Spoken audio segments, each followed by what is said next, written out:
കേന്ദ്രമന്ത്രി ജോർജ് കുര്യൻ, ഷോൺ ജോർജ്, അനൂപ് ആന്റണി ഈ മൂന്ന് പേരെയും ഉപയോഗപ്പെടുത്തി കേരളത്തിൽ ക്രൈസ്തവ വോട്ടുകൾ എൻ ബ്ലോക്കായി BJP-യിലേക്ക് എത്തിക്കാമെന്നായിരുന്നു പുതിയ BJP സംസ്ഥാന അധ്യക്ഷൻ രാജീവ് ചന്ദ്രശേഖറിന്റെ കണക്കുകൂട്ടൽ. അതിനുവേണ്ടി അഹോരാത്രം പണിയെടുക്കുകയും ചെയ്തിട്ടുണ്ട്. അനൂപ് ആന്റണിയും ഷോൺ ജോർജും ജോർജ് കുര്യനും കേരളത്തിലെ അരമനകളിൽ മുഴുവൻ കയറിയിറങ്ങി BJP-ക്ക് പിന്തുണ ഉറപ്പിക്കുന്ന തിരക്കിലായിരുന്നു. അതുമാത്രമല്ല, എല്ലാ പിതാക്കന്മാരുടെയും കാൽക്കൽ പോയി വീഴാനും ഇവർ തയ്യാറായി. കൂട്ടിന് രാജീവ് ചന്ദ്രശേഖറുമുണ്ട്. പാർട്ടിക്കകത്ത് രാജീവ് ചന്ദ്രശേഖറിനെതിരെ ഒരു വലിയ വിഭാഗം നിലയുറപ്പിച്ചിട്ടുണ്ട് എന്നതൊരു സത്യമാണ്.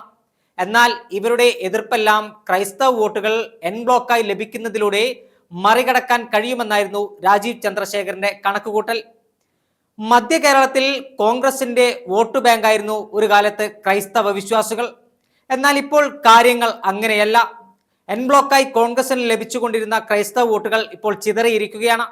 കഴിഞ്ഞ ലോക്സഭാ തെരഞ്ഞെടുപ്പിൽ കുറച്ചു ക്രൈസ്തവ വോട്ടുകൾ പെട്ടിയിലാക്കാൻ BJP-ക്ക് സാധിച്ചിട്ടുണ്ട് എന്നതൊരു സത്യമാണ്. തൃശൂരിൽ സുരേഷ് ഗോപിയുടെ വിജയമടക്കം ഇത്തരത്തിൽ ക്രൈസ്തവ വോട്ടുകൾ ലഭിച്ചത് കൊണ്ടാണെന്ന് ആ തെരഞ്ഞെടുപ്പ് വിജയം വിശകലനം ചെയ്യുമ്പോൾ നമുക്ക് മനസ്സിലാക്കാൻ കഴിയും. തൃശൂരിൽ മാത്രമല്ല, ആലപ്പുഴയിൽ ശോഭാ സുരേന്ദ്രനും ഇത്തരത്തിൽ ക്രൈസ്തവ വോട്ടുകൾ ലഭിച്ചിട്ടുണ്ട്. പക്ഷേ എല്ലാ അടവുകളും അല്ലെങ്കിൽ എല്ലാ പ്രതീക്ഷകളും തെറ്റിയത് കന്യാസ്ത്രീകളുടെ അറസ്റ്റോടുകൂടിയാണ്. ഛത്തീസ്ഗഡിൽ കന്യാസ്ത്രീകളെ അറസ്റ്റ് ചെയ്ത് ജയിലിലടച്ചത് കോൺഗ്രസ് വലിയ രാഷ്ട്രീയ ആയുധമാക്കി മാറ്റി. കോൺഗ്രസ് മാത്രമല്ല, CPM-ഉം അത് BJP-യെ എതിർക്കാനുള്ള ഒരു ഉപാധിയായി കണ്ടു. കന്യാസ്ത്രീകളെ അറസ്റ്റ് ചെയ്ത വിഷയം പുറത്തറിഞ്ഞത് മുതൽ കോൺഗ്രസ് ക്യാമ്പ് ഛത്തീസ്ഗഡിൽ എത്തിയത് നമ്മൾ കണ്ടതാണ്. പ്രത്യേകിച്ച് മലയാളി MP-മാരും MLA-മാരും ഛത്തീസ്ഗഡിലേക്ക് വണ്ടി കയറി. നഷ്ടപ്പെട്ടു പോയ വോട്ടുകൾ തിരിച്ചു പിടിക്കുക എന്നത് മാത്രമല്ല, ക്രൈസ്തവരെ കള്ളം പറഞ്ഞ തങ്ങളുടെ കൂടെ കൂട്ടാൻ ശ്രമിച്ച BJP-ക്ക് കൃത്യമായി തിരിച്ചടി കൊടുക്കുക എന്ന ലക്ഷ്യം കൂടി കോൺഗ്രസിനുണ്ടായിരുന്നു. ഒരേ സമയം ഇരയോടൊപ്പം ഓടുകയും വേട്ടക്കാരനോടൊപ്പം വേട്ടയാടുകയും ചെയ്യുന്ന BJP-യുടെ കപടമുഖം തുറന്നു കാണിക്കുക എന്ന വലിയ ലക്ഷ്യമാണ് കോൺഗ്രസിനുണ്ടായിരുന്നത്. ആ ലക്ഷ്യം കോൺഗ്രസ് നിറവേറ്റി എന്നതിൽ സംശയമില്ല. ഛത്തീസ്ഗഡിൽ അറസ്റ്റ് ചെയ്ത കന്യാസ്ത്രീകൾക്ക് ജാമ്യം ലഭിക്കുന്നതുവരെ അവരോടൊപ്പം അവരിൽ ഒരാളായി നിന്നത് അങ്കമാലി MLA-യും AICC സെക്രട്ടറിയുമായ റോജി M. ജോണാണ്. കൂട്ടിന് ആലുവ MLA അൻവർ സാദത്തും. കേരളത്തിലെ കോൺഗ്രസിന്റെ MP-മാർ മുഴുവൻ ആളുകളും ഛത്തീസ്ഗഡിലേക്ക് വണ്ടി കയറി. കാരണം BJP-യുടെ പൊയ്മുഖം തുറന്നു കാണിക്കുക എന്നത് തന്നെയായിരുന്നു കോൺഗ്രസിന്റെ ലക്ഷ്യം. ഉത്തരേന്ത്യയിൽ ക്രൈസ്തവ പുരോഹിതർക്കും ക്രൈസ്തവ വിശ്വാസികൾക്കും നേരെ വലിയ തരത്തിൽ ആക്രമണം അഴിച്ചുവിടുന്ന BJP കേരളത്തിലെത്തി അരമനകളിൽ കേക്കുമായി പോവുകയും ക്രൈസ്തവ പുരോഹിതരുടെ കാൽക്കൽ വീണ് തങ്ങൾക്ക് പിന്തുണ ഉറപ്പിക്കാൻ ശ്രമിക്കുന്ന വിരോധാഭാസം പലകുറി നമ്മൾ കണ്ടതാണ്. തൃശൂരിൽ മാതാവിന് സ്വർണ്ണക്കിരീടം സമർപ്പിച്ച സുരേഷ് ഗോപിയെ നമ്മൾ കണ്ടതാണ്. ഒരു ഭാഗത്ത് മാതാവിന് സ്വർണ്ണക്കിരീടം സമർപ്പിക്കുകയും മറുഭാഗത്ത് മണവാട്ടികളെ, കർത്താവിന്റെ മണവാട്ടികളായ കന്യാസ്ത്രീകളെ അതിക്രൂരമായി ആക്രമിച്ച് ജയിലിലിടുകയും ചെയ്യുന്ന BJP-യുടെയും സംഘപരിവാർ സംഘടനകളുടെയും ഇരട്ടത്താപ്പ് തുറന്നു കാണിക്കാൻ കോൺഗ്രസിന് കഴിഞ്ഞിട്ടുണ്ട്. നഷ്ടപ്പെട്ടു പോയ ക്രൈസ്തവ വോട്ട് ബാങ്ക് തങ്ങളുടെ പെട്ടിയിലേക്ക് തിരികെ എത്തിക്കാൻ കഴിയുമെന്ന് തന്നെയാണ് കോൺഗ്രസിന്റെ വിശ്വാസം.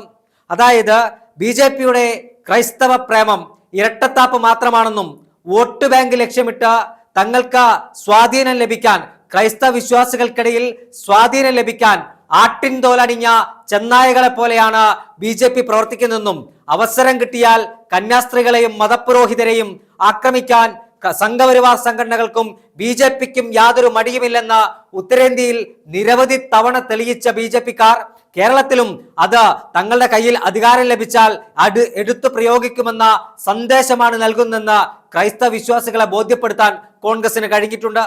നഷ്ടപ്പെട്ടു പോയ വോട്ടുകൾ തിരികെ എത്തിക്കാൻ കോൺഗ്രസിന് കഴിയുമോ എന്ന് അടുത്ത തെരഞ്ഞെടുപ്പ് കഴിഞ്ഞാൽ മാത്രമേ നമുക്ക് മനസ്സിലാകുകയുള്ളൂ. പക്ഷേ ഒരേ സമയം ഇരയോടൊപ്പം ഓടുകയും വേട്ടക്കാരനോടൊപ്പം വേട്ടയാടുകയും ചെയ്യുന്ന BJP-യുടെ കപടമുഖം, കപട ന്യൂനപക്ഷ പ്രേമം തുറന്നു കാണിക്കാൻ കോൺഗ്രസിന് കഴിഞ്ഞിട്ടുണ്ട്. കോൺഗ്രസ് അരയും തലയും മുറുക്കി രംഗത്തുണ്ട്. ഇന്ത്യയിലെ ഏറ്റവും വലിയ മതേതര ജനാധിപത്യ പാർട്ടിയായ കോൺഗ്രസിനകത്ത് നെറ്റിയിൽ കുറിവരയ്ക്കുന്നവനും നെറ്റിയിൽ നിസ്കാരത്തഴമ്പുള്ളവനും നെഞ്ചത്ത് കുരിശു വരയ്ക്കുന്നവനും ഒരുപോലെ അണിനിരത്താൻ കഴിയുന്ന ഏക രാഷ്ട്രീയ പ്രസ്ഥാനം അത് കോൺഗ്രസ് മാത്രമാണെന്ന് ഒരിക്കൽ കൂടി ഛത്തീസ്ഗഡ് സംഭവത്തോടെ കേരളത്തിലെ ജനങ്ങൾക്ക്, ഇന്ത്യയിലെ ജനങ്ങൾക്ക് മനസ്സിലാവുകയാണ്. ആ ഒരു പശ്ചാത്തലത്തിൽ BJPയുടെ കപട ക്രൈസ്തവ സ്നേഹത്തെ തുറന്നു കാണിക്കാൻ കോൺഗ്രസിന് കഴിഞ്ഞു എന്നത് കോൺഗ്രസിന് വലിയ രാഷ്ട്രീയ നേട്ടമാണ്.